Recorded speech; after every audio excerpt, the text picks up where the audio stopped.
Sa wag ka nga palang mag-alala, lahat ng motor is mangyayari tong ganito. Mapabago man yan o mapaluma. Darating ang panahon, hindi natin alam, 1 year, 2 years, 3 years is lalangit-ngit din yung preno mo. At least, alam mo na yung inyong gagawin dahil napanood mo tong ating video. Nga pala na ang ating preno is mayroon siyang konting-konting pagsayat dito sa ating disc. At yun na yung nagkikreate din ng minimal na grinding sound. Pero once na ginanon nyo sa inyo at nakarinig kayo ng matinding pag-grind na ganun at matinding kaskasan at malangit siya, ay yan, may problema na itong inyong preno. At yun na rin ang indication na kailangan nyo na siyang i-maintenance. Dahil baka upod na rin yung inyong brake pad o kaya naman stuck up na itong inyong caliper. So yan, tanggalin na natin itong 2 bolt na to. At ang sukat ng 2 bolt na to is size 12. Kumuha kayo ng socket o box wrench, saka nyo siya tanggalin. Yan, niluwagan muna natin yung dalawa. Yun. Then saka natin tatanggalin ng buo hanggang sa mahugot natin siya. At habang inuhugot nyo to is alalayan nyo na itong inyong caliper dahil mahuhugot na siya at malalaglag. Magtatanggal yung 2 bolt, hugutin nyo lang ganun, slide nyo lang, o yun, natanggal na natin, di ba? Ganun lang siya ka-easy. Then ang susunod natin gagawin is inspection tayo ng preno.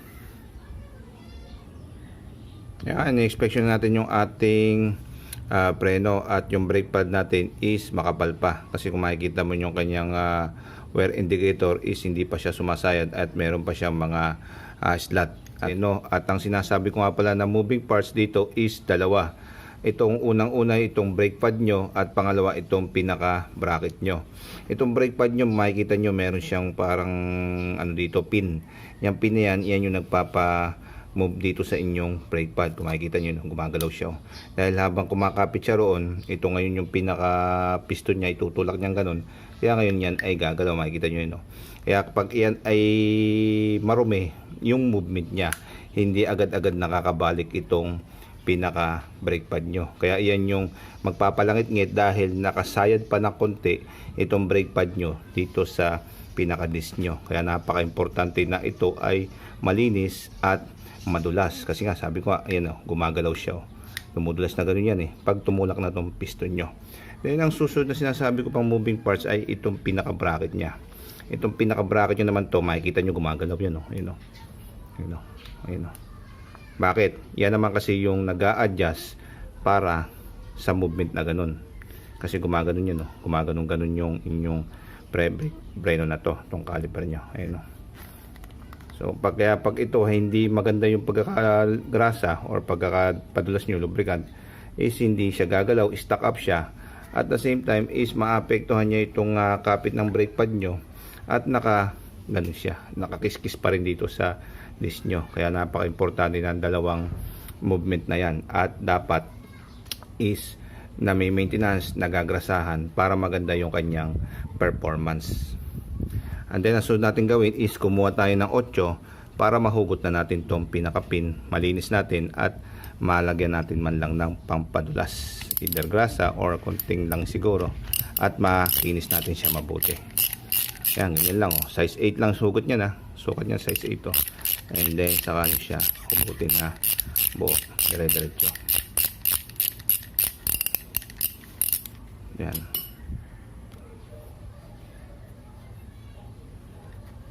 Yan, once nahugot nyo na siyang ganun, ay, napakarumi na. Linisin natin mabuti, padulasin natin to. Then susunod natin is makukuha natin yung ating nalaglag na yung ating brake pad. Ayan napakadumi na.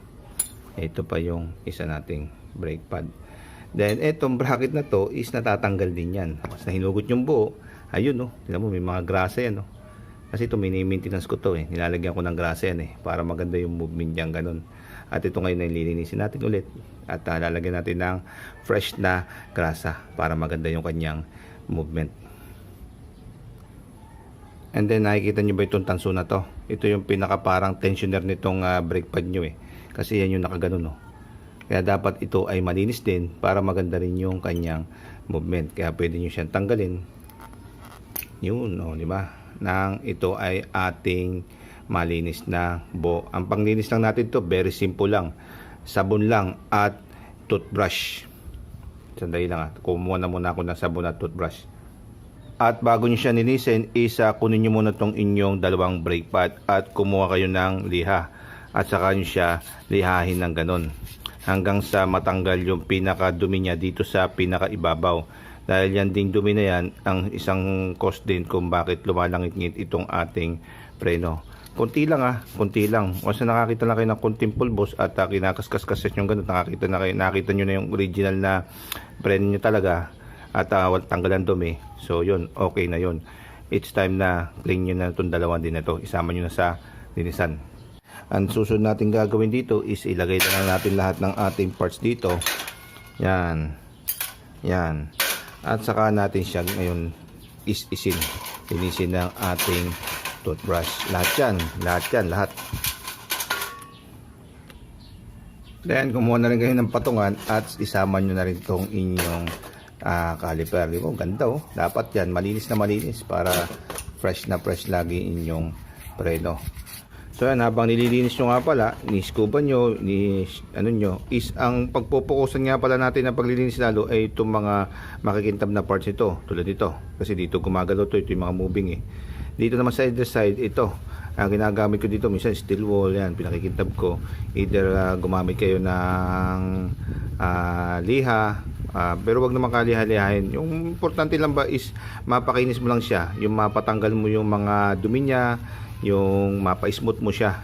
Then dito naman sa pinaka-isa nyo, ito, lalo to, napaka-importante nito. Ito, kasi dapat to smooth din to, makinis to.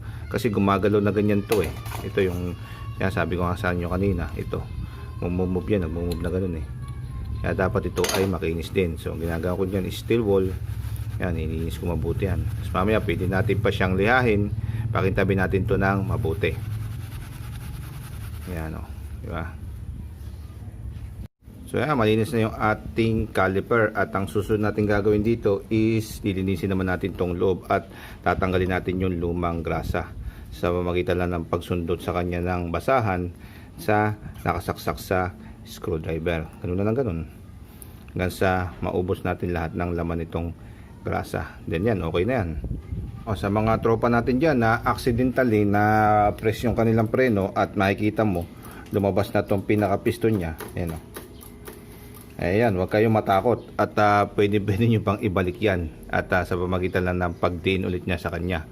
Kung total na andito na rin to, kung gusto nyo talaga ng medyo pwede nyo lagyan ng konting langis to or either na konting manipis na na grasa lang para maiwasan din yung kalawang.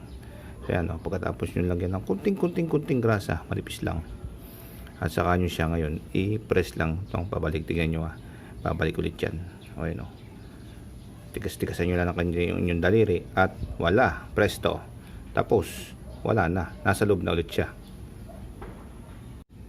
And then dito na tayo sa ating mga parts na nilinis at kumuha tayo ng grasa. Then ang lalagyan lang natin is ito, yan yung mga yan ang lalagyan natin ng very manipis lamang. Wag naman yung masyadong marami, baka naman nagdidikata dyan yan at siguradong yun lang ng alikabok yan, didikitan na mabuti. Minimal lang yan. Then saka natin ngayon ipapasok na rito sa ating caliper. Then pag nalagyan natin ng grasa, assure tayo na okay na yan, is okay na. At mag-a-assemble na tayo. So ito, dito lagay mo lang ganun kaya mo lang sumabit-sabit yung grasa sa pinakagoma at madali naman maglinis niyan. Uy, ganda ganda ng laro niya kasi bago yung grasa tsaka syempre malinis. Then pag may mga sabit-sabit, syempre ang gagawin nyo lang kuskusin lang naman yan, diba? Simple lang yun. Then ayan mo siyang ganyan. Then dito na tayo ngayon. Syempre kunin nyo na itong pinaka niya, sa tensioner niya ng ng pad at saka nyo siya snap on lang na ganun. Snap on lang yan. Okay, maganda lang. Ganun lang. Ayan lang, naka-ready na siya. At pwede nyo rin palalagyan to ng konting grasa. Ito, para may dulas na kati.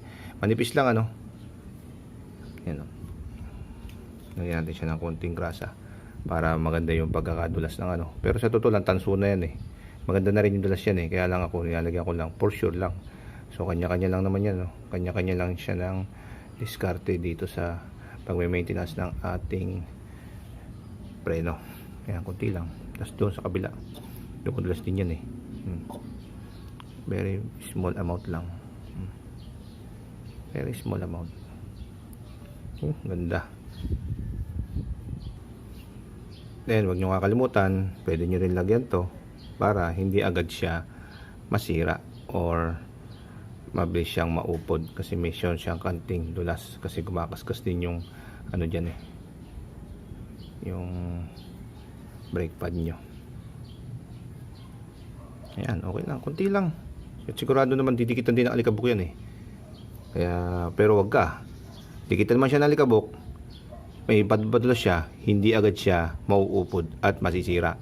At yung pinaka number 1 nga palang problema rito sa totoo lang is yung kalawang. Ito na yung pinaka best solution para matanggal yung ek-ek sound dito sa ating preno. Ito natutunan ko pa sa mga tropa nating kanoto at ito yung dahilan kung bakit daw nagkakaroon ng tunog tong ating preno. Ito kasing brake pad natin na to, ito kasi yung nakadikit dito sa ating pinaka piston. So yung piston natin kasi once na nag-retract na yan, bumalik na sa dating position, is mag-iiwan siya dito ng minimal na maliit na clearance. Kaya yung clearance na yon is mangyayari dito sa ating brake pad is possibly nagba-vibrate siya at pag nag-vibrate siya mawawala siya sa align at ito ngayon ang kikis-kis dito sa ating disc. Ito nga yung dahilan ng pagkakaroon ng ek-ek sound, itong maliit na clearance na to kasi hindi nakakabalik tong ating brake pad. Kaya itong ating mga tropang kano is nakaisip na maglagay sila ng isang dito paste or adhesive. Yun ang tinatawag nilang anti-squealing paste or adhesive. Kung gusto nyong malaman at na-curious kayo, pwede nyo siyang i-search sa Google at yun ay nabibili at yun ang inilalagay dito sa pinaka backplate ng ating brake pad. Ay ang tanong, wala tayong ganon at tayo'y simpleng tao lamang. Kaya ang pinaka best solution o pinaka best na pwede mong pamalit doon or pang substitute sa anti-squealing sa paste na yun or adhesive ay ito ring ating grasa. At ito ngayon ay ating lalagyan at nakikita nyo pa yung pinakabilog na yan lang din yung ating lalagyan. Wag na kayong maglagay pa kung saan saan kasi yung bilog na yan lang din tumatama ang pinaka-piston ng ating preno. Kaya yung bilog na yan lang din yung ating lalagyan. So yan, search nyo pa sa Google, totoo yung ating mga pinagsasasabi rito at nilalagay nila ng ganito. Manipis lang, hindi naman makapal na makapal. O yan, okay na yan. Pag may sobra, pwede mo namang kiskisin at ibalik mo rito sa inyong lalagyan ng grasa. Ayan, manipis na. Then ang susunod natin is kuskusin natin yung ating daliri. At ngayon ito ngayon ay ating ilalagay na rito sa ating brake caliper. Itutusok mo lang dito yan sa pinaka loob. Yun. Isama mo sa pinaka slot niya. Yan, di tapos. Then ang susunod natin dito ay ito ng ating kabila. Ilalagay naman natin dito. Paganoon din. At itusok mo naman dito sa sa pinaka medyo lang siya, kailangan mo lang siya ng konting pasensya. Then pagkatapos maisuot yan, ang susunod mo lalagay is syempre ilalagay mo na itong pinaka pin at itong pin na rin na to ay nilagyan ko na rin siya ng konting grasa para meron siyang konting dulas at hindi agad wear and tear itong ating pin. And then once na nai-align nyo na mabuti tulad nito, ay ang susunod nyong gagawin syempre ay higpitan nyo na itong pinaka sa pinya. Hanggang sa ano na siya.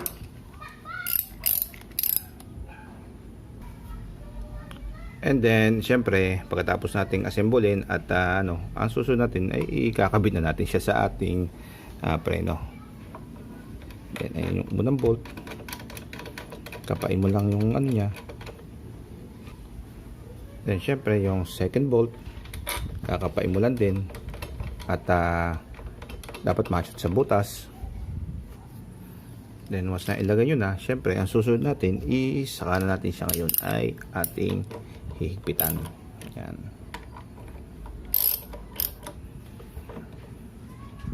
Yun, higpit. Nice. Sa torque naman ay yan, meron torque din tong kamay ko eh. Kaya alam na alam nito kung gaano kahigpit itong ating bolt na nararapat sa kanya. So yan, tapos. Ganyan lang kadali mga pare ko at very easy. Tanggal ang ik-ik sound at ang pinaka the best dito is lakas ng kapit ng ating preno.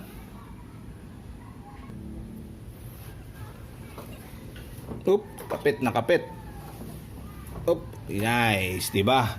Ito tinatawag kong peace of mind kahit na bumiyahe ako ng long drive at kahit na gaano katagal ay peace of mind ako na makapit tong aking preno at nasa top condition siya. So ganyan lang po mag maintenance ng ating preno. O baka may magtanong sa inyo kung kailan ako naglilinis ng aking mga preno at nagme-maintenance. I make it a habit na every year ginagawa ko siya. Hanggang sa susunod na lang mga pare ko.